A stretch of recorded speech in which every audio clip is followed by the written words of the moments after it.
जय हिंद साथियों, जैसा कि हम लोग परसेंटेज की सीरीज़ पढ़ रहे हैं और उसमें हमने 3 वीडियो आपको प्रोवाइड कर चुके हैं। तो आज चौथे वीडियो पर बात करते हैं और आज के टॉपिक को लेकर आए हैं, जब दो वस्तुओं में एक पर वृद्धि और एक पर कमी हो और फिर उसमें कुल इफेक्ट निकालना हो कि कुल वृद्धि हो रही है या कुल कमी हो रही है, इस पर आधारित जो भी प्रश्न बनते हैं उन सबको हम सॉल्व करेंगे। तो इस वीडियो में हम लोग देखेंगे कितने प्रकार के क्वेश्चन बनते हैं और ये किस तरह से सॉल्व होते हैं। तो चलिए शुरू करते हैं। जब दो वस्तुएं एक दूसरे के साथ गुणे के संबंध में हैं और एक में वृद्धि एक में कमी हो रही है, दोनों में वृद्धि हो रही है या दोनों में कमी हो रही है या एक में कमी एक में वृद्धि हो रही है, तो उनका नेट इफेक्ट क्या बनेगा उस पर हम लोग बात करते हैं। जैसे अगर आपसे कहा जाए कि एक आयत की लंबाई में 20% की वृद्धि हो गई। किसकी? 20% की वृद्धि हो गई।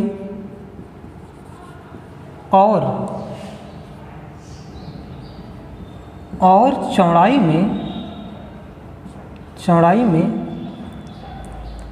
10% की कमी, और चौड़ाई में 10% की कमी, तब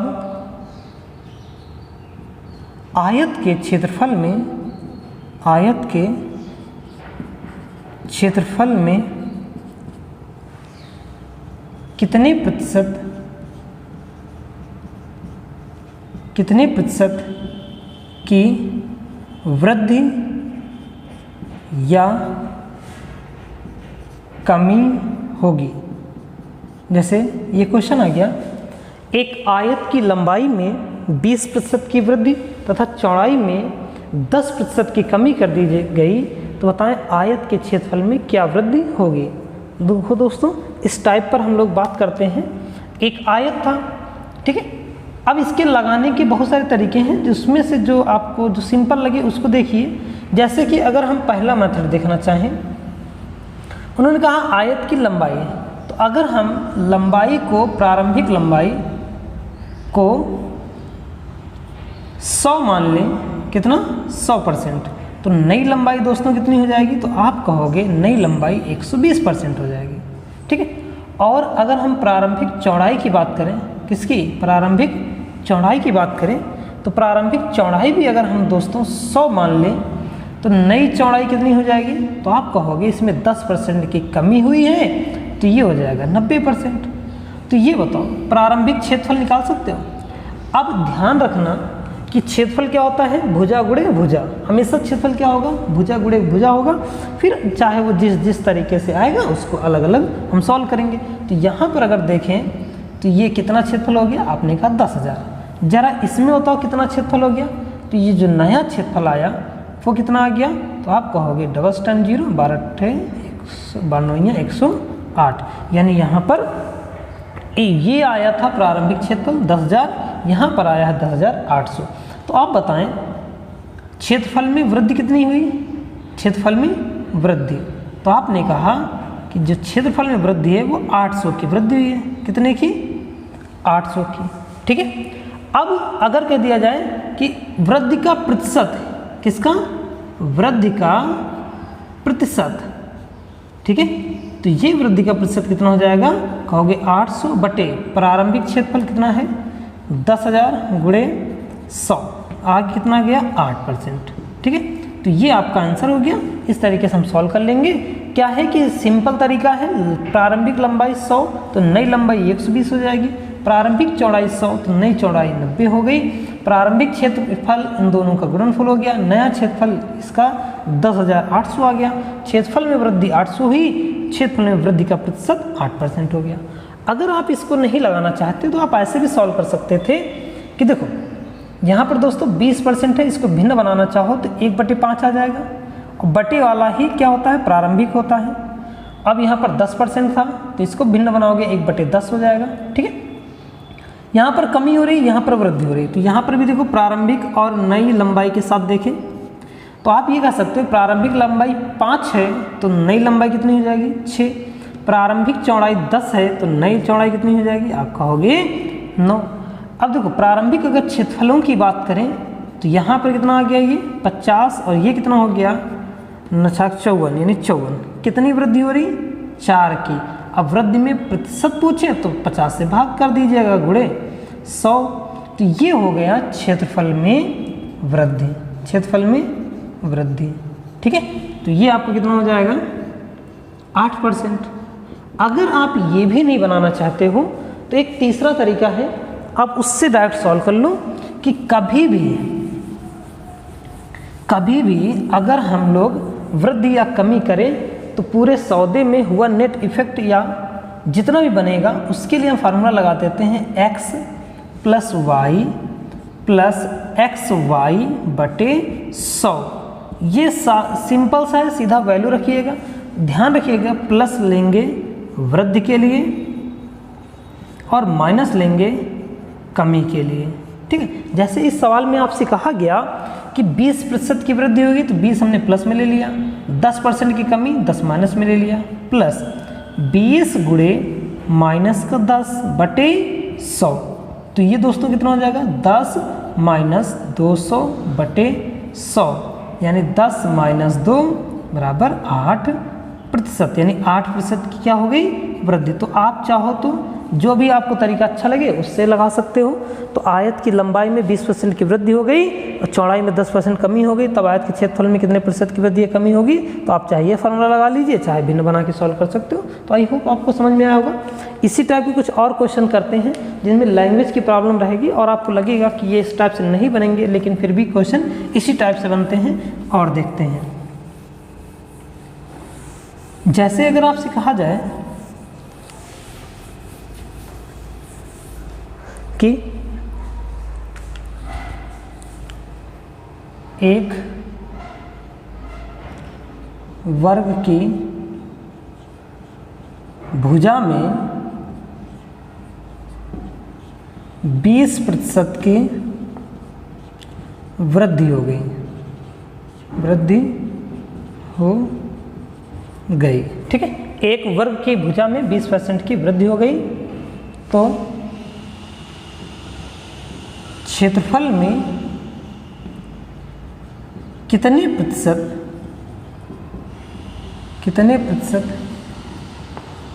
की वृद्धि होगी। ठीक है, जैसे ये सवाल आ गया कि एक वर्ग की भुजा में 20% की वृद्धि हो गई तो क्षेत्रफल में कितने % की वृद्धि होगी। तो इसके लिए दोस्तों क्या करेंगे, चाहे तो हम फार्मूला वही बना लें या फिर कुछ और लगाना चाहो तो आपको पता है कि यहाँ पर 20% को अगर भिन्न बनाना चाहें तो 1/5 हो जाएगा। ये आपकी प्रारंभिक लंबाई हो जाएगी। तो आपने कहा कि प्रारंभिक लंबाई और नई लंबाई। देखो अब आपको पता है जो वर्ग होता है दोस्तों, वर्ग की सभी भुजाएं बराबर होती हैं। तो इसकी प्रारंभिक लंबाई 5 है तो नई लंबाई भी 5 हो जाएगी, नई लंबाई 6 हो जाएगी, 1 की वृद्धि हो गई। फिर चौड़ाई के रूप में भी यहाँ पर लंबाई ही काम कर रहा है तो वो भी लंबाई ही रहेगा। अब यहाँ पर 6 हो गया। अब अगर इनके क्षेत्रफल देखें तो ये कहोगे 25 हो गया। क्यों? क्योंकि क्षेत्रफल दो भुजाओं का गुणनफल होता है, इसलिए हमने गुणा कर दिया और ये हो गया 36। दोस्तों बताओ कितना बढ़ गया? तो आपने कहा 25 से 36 हुआ, ये आपका 11 बढ़ गया। कितना? 11। अब यानी वृद्धि हुई है तो वृद्धि का प्रतिशत निकालने के लिए 25 प्रारंभिक क्षेत्रफल था, नया क्षेत्रफल 36 हो गया, 11 की वृद्धि हो गई। ये 11 की वृद्धि कितने में हुई? आपने कहा 25 में हुई। इसको गुणा कर दीजिए 100 से, ये वृद्धि का प्रतिशत आ गया। कितना बन गया? 4, यानी 44%। ठीक है, तो इस सवाल में कितनी वृद्धि हो गई? 44%। अब अगर आप इसको फार्मूले से लिखना चाहोगे तो x plus Y plus X Y बटे 100। दोस्तों यहाँ पर x और y दोनों तो एक ही नंबर है, तो हम क्या करेंगे कि लंबाई भी लंबाई है, चौड़ाई भी लंबाई है, तो ये हो जाएगा 20 गुणे 20 बटे 100 और यहाँ पर पुट कर दिया तो ये हो गया 40 प्लस 400 बटे 100। इसको भाग कर दिए, 44% ऐसे भी आ गया। और कुछ लोग इसी का जो फार्मूला बनाते हैं वो कह देते हैं कि जब लंबाई और चौड़ाई दोनों एक हो जाती है तब कुल वृद्धि वो हो जाता है 2r या 2a plus A square by 100, ठीक है। कितना हो जाता है 2a plus A square by 100, यानी हम ये कहते हैं कि 2 गुणे 20 प्लस 20 का स्क्वायर बटे 100। तो कुछ लोग इस तरह सॉल्व कर देते हैं, तो आपको जो पसंद हो वो लगाइए, जो ना समझ में आए कमेंट बॉक्स में बताइए। तो ये 44% की वृद्धि ऐसे हो गई, ठीक है। तो आई होप आपको भी इस तरीका समझ में आया होगा, जो आपको अच्छा लगे वो बताइएगा। तो यहाँ पर क्या है, वर्ग की खास बात ये होती है, इसकी लंबाई भी लंबाई रहेगी और चौड़ाई भी लंबाई हो जाएगी, क्योंकि वर्ग की सभी भुजाएं बराबर होती हैं। अब आते हैं अगले क्वेश्चन पर। अगर यहाँ पर वर्ग ना कह के उन्होंने आयत कह दिया, क्या कह दिया, आयत कह दिया, या फिर वृत्त कह दिया। चलो वृत्त पर देखते हैं। से कहा गया एक वृत्त की त्रिज्या में 20% की वृद्धि हो गई, वृद्धि हो गई, तो क्षेत्रफल में कितने प्रतिशत की वृद्धि होगी। जैसे ये सवाल आ गया कि क्षेत्रफल में कितने प्रतिशत की वृद्धि होगी। तो दोस्तों फिर से समझें, तो आपको पता है जो वृत्त है, तो वृत्त का क्षेत्रफल होता क्या है, वृत्त का जो क्षेत्रफल है वो क्या होता है, तो आपने कहा पाई आर स्क्वायर। अब पाई तो कांस्टेंट है, तो आर स्क्वायर, देखो आर स्क्वायर का मतलब क्या है, ये आर गुणे आर है, ठीक है। इसका मतलब इस बार दोनों भुजाएं फिर सेम हो गई, जैसे भी पिछले वाले सवाल में वर्ग की भुजाएं दोनों बराबर थी, यानी लंबाई भी लंबाई रहती है और चौड़ाई भी लंबाई रहती है। तो इस कंडीशन में हम लोग करेंगे क्या कि देखो जब दोनों ही भुजाएं बराबर हो गई तो एक में वृद्धि हुई, इसका मतलब दोबारा में उसी में वृद्धि होगी। तब कुल वृद्धि निकालना है तो डायरेक्ट हम कर सकते हो कि 20 गुणे 2, जो भी हमने फार्मूला बताया था, तो कौन सा 2a plus A square by 100 वाला बताया था ना, ठीक है। तो यहाँ पर कितना हो जाएगा, प्लस 20 स्क्वायर बाई 100, तो ये फिर आंसर आ जाएगा 44। तो आई होप समझ गए कि कभी भी अगर ऐसा कोई फिगर दिया गया जिसकी लंबाई भी लंबाई रहे, चौड़ाई भी वही हो जाए, यानी लंबाई और चौड़ाई ये सभी भुजाएं बराबर हों और उसका क्षेत्रफल निकालना हो, तब हम क्षेत्रफल में कुल वृद्धि कैसे निकाल सकते हैं, 2a plus A square by 100। चाहे तो ये रूल लगा दो, चाहे तो अदर रूल भी हमारे पास है, देखिए चाहे तो भिन्न बना के लगा सकते हो, या फिर डायरेक्ट ऐसे कर दीजिए क्या कि देखो जैसे प्रारंभिक लंबाई कितनी है, आपने कहा 100, ठीक है। तो नई लंबाई कितनी हो जाएगी 20, तो एक बार ये फिर 100 रहेगा, इसको एक बार 20 करा दीजिए। इसका क्षेत्रफल देखोगे तो ये आ जाएगा 10,000, और इसका दोस्तों क्षेत्रफल देखोगे तो ये आ जाएगा 14,400। बताइए कितने की वृद्धि हो रही, तो आपने कहा 44 की वृद्धि हो रही है। अब बाकी डबल जीरो कैंसिल कर देना तो 44% हो गया, ठीक है। ये आपका आंसर हो जाएगा। चाहे तो आप इस तरह भी बना सकते हो, लंबाई और चौड़ाई, यहाँ पर क्या है लंबाई और चौड़ाई दोनों त्रिज्या काम कर रहा है, तो वो त्रिज्या हमारी बराबर हो गई। आई होप आपको समझ में आ रहा है। किसी प्रकार की कोई दिक्कत हो बताइएगा, हम जब तक जेल वार्डन और एनटीपीसी नहीं हो जाता बैक टू बैक क्लासेस देते रहेंगे, और अदर एग्जाम जो आने वाले हैं जैसे एसआई यूपीएसआई का, उसमें फिर मैथ का लेवल बहुत ही हाई करेंगे और अच्छे से प्रैक्टिस करेंगे, जिससे आपको वहाँ पर जब जाओगे तो आपको डाटा प्लस कॉन्सेप्ट दोनों ही क्लियर होना चाहिए, और डाटा भी हो सकता है पेपर में आपको मिले। तो बने रहें, और अगर आपको चीज़ें समझ में आ रही हैं तो अपने दोस्तों को भी शेयर करें। आते हैं अगले क्वेश्चन पर, एक क्वेश्चन और देखते हैं। जो अगला टाइप का सवाल है दोस्तों, ये सवाल ऐसा है कि इसमें आपको एक बार एक निश्चित संख्या की वृद्धि की जाए और फिर एक निश्चित संख्या की ही कमी कर दी जाए, और वो निश्चित संख्या इक्वल हो। जैसे सवाल लिखूं मैं कि एक वर्ग की भुजा में पहले 20% की वृद्धि की गई, बाद में 20% की कमी कर दी गई, ठीक है। तो बताएं तो बताएं क्षेत्रफल में क्या प्रभाव पड़ेगा। तो बताएं क्षेत्रफल में क्या प्रभाव पड़ेगा। देखो क्या है कि एक बार वृद्धि एक बार कमी हो गई। देखो दोस्तों क्वेश्चन ये पिछले जैसा ही है, सिर्फ यहाँ पर एक चीज़ ध्यान देने वाली है कि जितने प्रतिशत की वृद्धि हो रही है उतने परसेंट की ही कमी हो रही है। अब कभी भी अगर किसी वस्तु में एक बार वृद्धि करते हैं और उतने की ही कमी करते हैं तो एक चीज़ मन में गांठ बांध के रख लेना कि ऐसे समझ सवालों में आपको हमेशा नुकसान होगा, कमी होगी।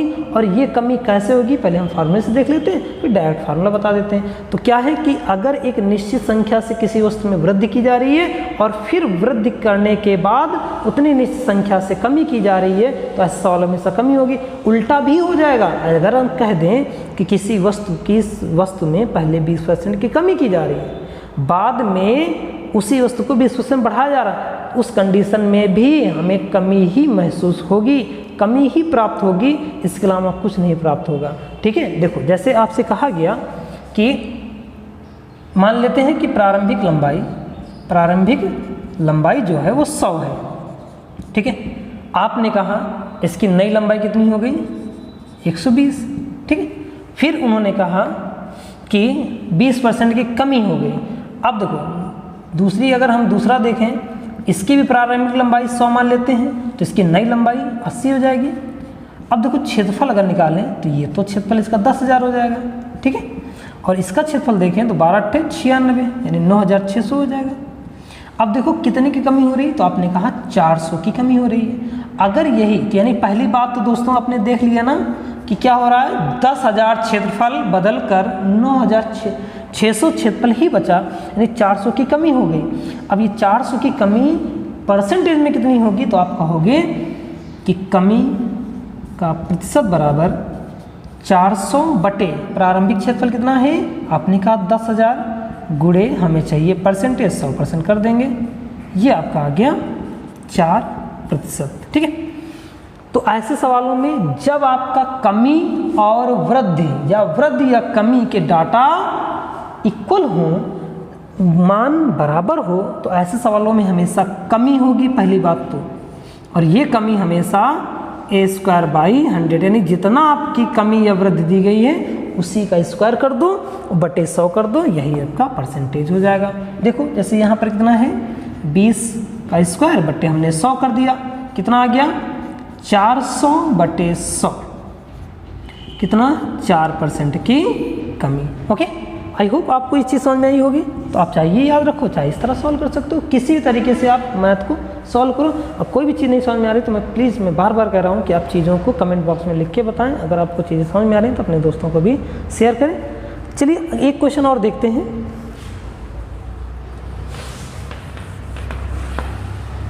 अब ये क्वेश्चन थोड़ा सा इम्पॉर्टेंट है इसलिए कि इसकी लैंग्वेज में आपको थोड़ा सा अच्छा करके देता हूँ। जिससे आपसे कहा गया एक बेलन की त्रिज्या में 10% की वृद्धि तथा ऊंचाई में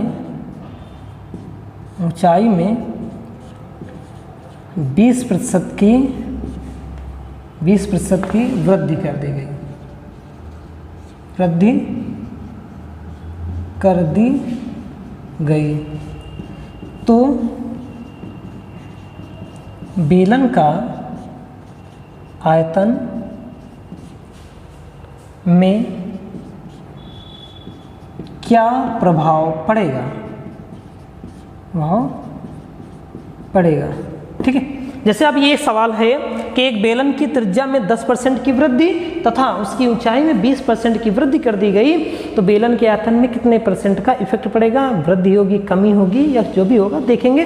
तो देखो दोस्तों, यहाँ पर त्रिज्या में 10% की वृद्धि, ऊंचाई में वृद्धि हुई तो ऑब्वियसली बात है, ये आपका है कि आयतन में तो वृद्धि होगी।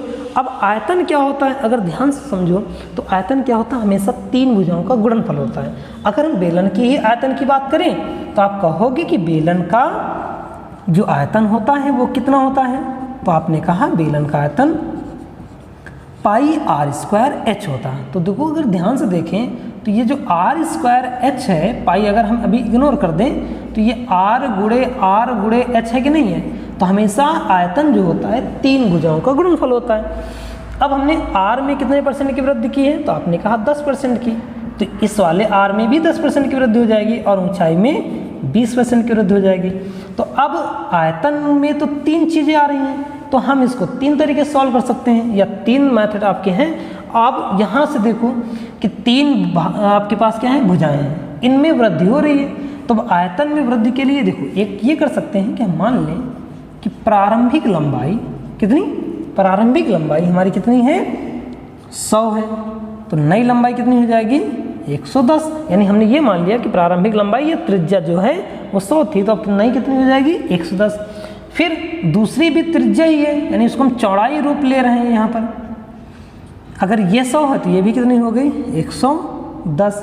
फिर अगर हम ऊंचाई की बात करें तो ये शुरुआत में कितना है, 100, तो ये कितना हो जाएगा, 120। अब आयतन की बात है तो ये कितना आ जाएगा, 6 टाइम 0। और यहाँ पर देखोगे तो ये 121 गुणे 12 कर दो तो 12, 24 1 25, 12 2 14, यानी ये आ गया 1452 ट्रिपल्स टाइम 0। ठीक है, तो ये आपके आयतन हो गए। अब अगर ध्यान से देखें इसमें कितना बढ़ गया, तो आपने कहा 45 2000। ठीक है, यानी क्या कहोगे, 4,52,000 बढ़ गया। और ये कितने में बढ़ा, तो आपने कहा 10 लाख में। और इसका परसेंटेज निकालना है, तो वृद्धि का प्रतिशत कितना हो गया, आपने कहा 45,200। यानी ये 3 जीरो से ये कैंसिल और इस जीरो से ये वाला जीरो कैंसिल, कितना है 45.2%। यानी आयतन में कितनी वृद्धि हुई, 45.2 की। यानी हमने ये कहा दोस्तों कि जो त्रिज्या है उसको हमने लंबाई का रूप ले लिया और फिर दूसरी त्रिज्या को चौड़ाई का रूप ले लिया। क्योंकि आपको पता है आयतन क्या होता है, आधार का क्षेत्रफल। देखो एक ये भी फार्मूला होता है, आधार का क्षेत्रफल गुणे ऊंचाई। ठीक है, तो आधार का पहले हम क्षेत्रफल में देख लेते हैं कितनी वृद्धि होगी, फिर जितनी वृद्धि होगी उसको ऊंचाई के साथ कर देंगे और फिर रिजल्टेंट निकाल लेंगे, तो आयतन में आ गया। चाहे तो हम ये तरीका कर सकते थे कि लंबाई 100 है तो नई लंबाई 110 हो जाएगी, चौड़ाई 100 तो नई लंबाई 110 हो गई, ऊंचाई 20 वाला ले लिया, तीसरी भुजा 100 है तो 120 हो गया, इन सबका गुणा करके ये बन गया। दूसरा क्या है, 2 का अगर हम वैल्यू लें, देखो यहाँ पर कितना है 10% है तो इसको फिर लिखोगे 1/10, ये भी 10% है तो इसको भी लिख दोगे 1/10, और ये 20% है तो इसको आप लिखोगे 1/5।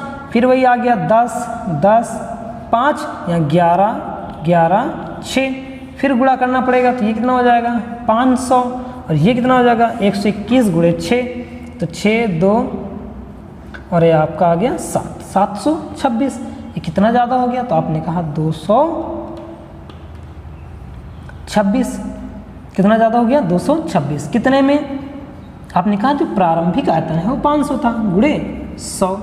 फिर इसको सॉल्व कर लीजिए, 5 से भाग कर दीजिए, कितना हो जाएगा 5 को 20 और 25.2%, ये आपका आ गया। ठीक है, आप अगर ये भी नहीं करना चाहते हो दोस्तों तो आप तीसरा तरीका ये बना सकते हो कि हमने ये तो पता चल गया कि जो रेडियस है वो 2 बार गुणे के रूप में आ रही है। ठीक है, यानी हमें क्या पता चल गया कि ये जो रेडियस है यानी जो त्रिज्या है ये जिसमें 10% की वृद्धि हो रही है, ये फार्मूले में r² h के रूप में आ रही है, और h में कितनी वृद्धि हो रही है, आपने कहा 20% की वृद्धि हो रही है। तो हमने क्या किया कि पहले तो r में ही वृद्धि करा लेते हैं, यानी फार्मूला लगा दें कि a प्लस या फिर इसको जो बोलते हो x plus Y plus X Y upon 100 का, और यहाँ से देख लें कि क्षेत्रफल में कितनी वृद्धि हुई, तो पता चलेगा कि ये 10 था, ये 10 था, 10 गुणे 10/100, यानी ये कितना हो गया 21%। ठीक है, यानी हमें ये पता चल गया कि क्षेत्रफल में, बेलन के क्षेत्रफल में कितना वृद्धि हो रही है, आधार के क्षेत्रफल में 21% की। अब ये r² में टोटल वृद्धि होगी 21% की, और h का मान कितना है 20% है। एक बार फार्मूला इसको फिर लगा देंगे तो वो आ जाएगा आयतन में वृद्धि। किसमें, आयतन में वृद्धि हो जाएगी। तो फार्मूला क्या, x प्लस वाई और प्लस एक्स वाई बटे 100 कर देंगे।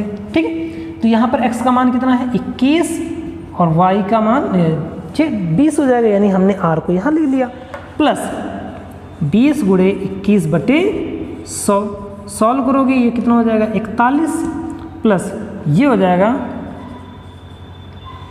42, ठीक है, कितना 42 ऐसे, तो ये टोटल कितना आ गया 45.2% की वृद्धि। तो आई होप आपको समझ में आया होगा। तो यहाँ पर ध्यान देना, त्रिज्या में वृद्धि है और आयतन में पूछे, किसमें पूछे हैं आयतन में, तो आपको ये तरीके लगाने हैं। आई होप आपको समझ में आया होगा। देखो अगला क्वेश्चन है जो मैंने लिखा, टिकट की कीमत में 20% की वृद्धि कर दी गई जिससे बिक्री में 10% कमी हो गई, तो राजस्व में कितने प्रतिशत की वृद्धि या कमी होगी।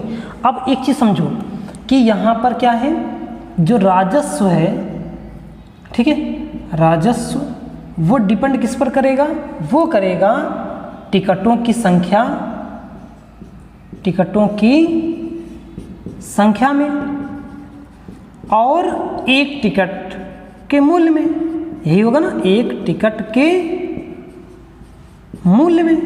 तो अब आप इस चीज़ को यहाँ पर समझना चाहोगे, देखो दोनों चीज़ें गुणे में आ गई। अब टिकटों की संख्या मतलब खरीदने वालों की संख्या, लोगों की संख्या, बिक्री की संख्या, तो ये आ जाएगी एक टिकट का मूल्य हो गया। तो अब अगर इसमें देखें, हम ये मान लें कि प्रारंभिक जो मूल्य था टिकट का वो 100 रुपये था, ठीक है, तो बढ़कर अब कितना हो गया, आपने कहा 120 हो गया।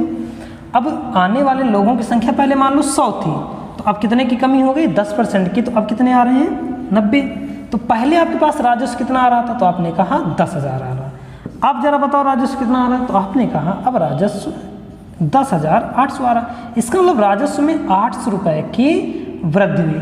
अब ये 800 रुपये की वृद्धि कितने राजस्व में हुई है, तो आपने कहा शुरुआत में 10,000 आ रहा था, अब 10,800 आ रहा है, 800 की वृद्धि हुई तो 10,000 में होगी, यानी इसमें राजस्व में वृद्धि 8% की हो गई। यानी टिकटों की बिक्री घट भले गई है लेकिन हमें अब फायदा हो रहा।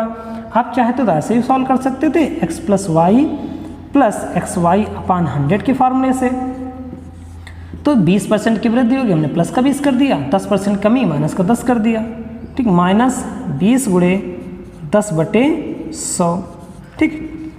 ओवरऑल यहाँ पर परसेंटेज का साइन लगा दिया, ये हमारा 8% हो गया, ठीक। ये 0 0 कैंसिल। तो अगर कैलकुलेशन में कोई दिक्कत हो तब भी बताना, एक वीडियो आपका कैलकुलेशन का पूरा बेसिक बता देंगे, ठीक है। तो आई होप आपको इस टाइप के भी क्वेश्चन हो गए होंगे।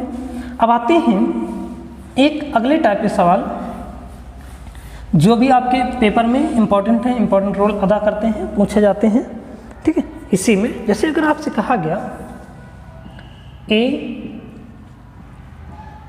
B से 20% अधिक है,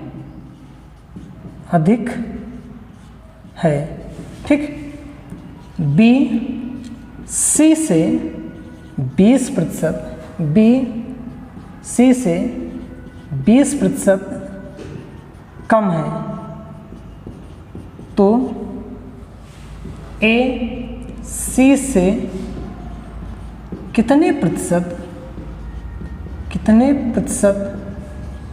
कम या ज़्यादा है। मान लो ये सवाल आ गया, ठीक है, ये आपका क्वेश्चन है। A B से 20% अधिक है, B जो है C से 20% कम है, तो A C से कितने प्रतिशत कम या ज़्यादा है, ठीक। इस टाइप के भी क्वेश्चन आपके पेपर पूछे जाते हैं और आपके आने वाले एग्जाम में जेल वार्डन है, MP पुलिस है, दिल्ली पुलिस है, ठीक है, और आपका कौन सा है UP के जितने पेपर लगे हैं उन सब में आपको इस तरह क्वेश्चन आपको मिलते हैं, ठीक है। चलिए देखते हैं। देखो यहाँ पर 3 है, A B C, जरा समझें।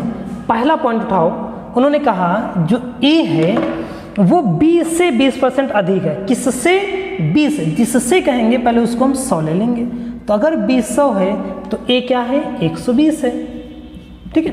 अब A और B का तो काम खत्म हो गया। अब B और C में देखो क्या कहा गया, जो B है C से 20% कम है, यानी C का 80% B के बराबर होगा। तो बताइए जरा C फिर 100% में कितना आएगा, तो आप कहोगे C का 100% 100 यानी 10,000 बटे 125 हो जाएगा। भाई 10,000 बटे 80 कर दोगे तो ये कितना हो जाएगा 125, यानी C 125 है। क्लियर? यानी क्या कहा गया पहले ए बी से 20% अधिक है, बी से अधिक है तो पहले हमने बी को 100 किया तो ए 120 हो गया। अब कहा गया जो बी है वो सी से 20% कम है, सी से 20% कम है यानी सी का 80%, किसका, सी का 80% बी के बराबर है। तो बताइए सी पूरा कितना होगा, तो आपने कहा सी तो 100% होगा अपने आप में, जब 100% निकाला तो 125 आ गया। अब सवाल में कहा गया तो ए जो है सी से कितने प्रतिशत अधिक या कम है। अब देखो जरा ए और सी में देखना है, ए है 120%, सी है 125, तो पहली बात तो कम है, क्या है, ए कम है सी से, ये चीज क्लियर है, दिख रही है, ए जो है सी से कम है, कितना कम है, आपने कहा 5, और किससे, अब देखो यहां पर जो शब्द से आएगा उसी को बटे रख देना है 125, ठीक है। अब गुणे रखना है 100, तो कितना प्रतिशत, यानी पहली बात तो कम है, और कितना कम है, 5 कम, कितने में, 125 में, क्योंकि तुलना करनी है सी से, तो ये हो जाएगा 25 और ये 25 के 100, यानी 4% कम है। तो आई होप आपको ये क्वेश्चन समझ में आया होगा, ठीक है।